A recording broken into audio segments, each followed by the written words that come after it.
Hi again, me here. Welcome to Barny Beck campsite, which is just south of Redmire in North Yorkshire, where it's been playing host to the Geoffrey Gordon Cup this weekend. As some of you all know, we had to postpone Geoffrey Gordon this year due to the mini beast from the east. There's Richard walking across the field.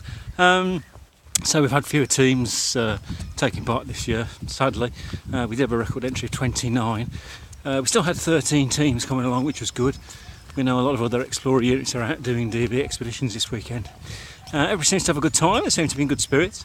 I've had a bit of dashing around to do this weekend, so I was down on Friday night and stayed till yesterday afternoon. They had to go and do some things back in Durham. Back now, we're going to be presenting the prizes. It's a lovely part of the world, but you're not seeing the best of it. Weather was a bit better earlier, and now it's starting to cloud over. The rain's going to come in for about 3 o'clock when we're due to start striking the rest of the infrastructure. So here's all the teams took part. You'll see they seem to have survived the weekend. That's the main thing, don't they? One of the things I was doing on Friday night was helping judge the route cards for the teams, and it's very interesting to see the different skills and abilities of the different teams. And it wasn't just age.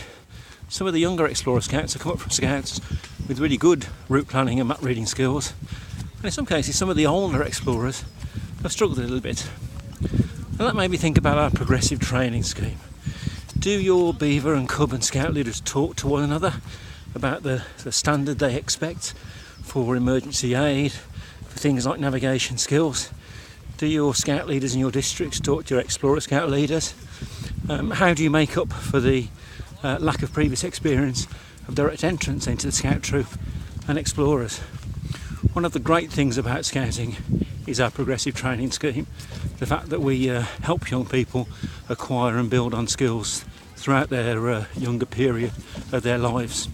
But it is important we think about that to make sure that our Beavers are not doing things that they're then going to repeat in Cubs, but equally to make sure that our Scout leaders have got realistic expectations for what the Cubs are able to do when they come up.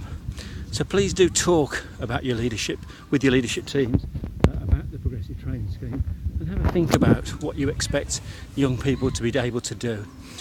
Now, the last thing we want is a national curriculum to mandate what young people should do in any section, but please do talk about it to make sure that our young people get the most of their time in Scouting.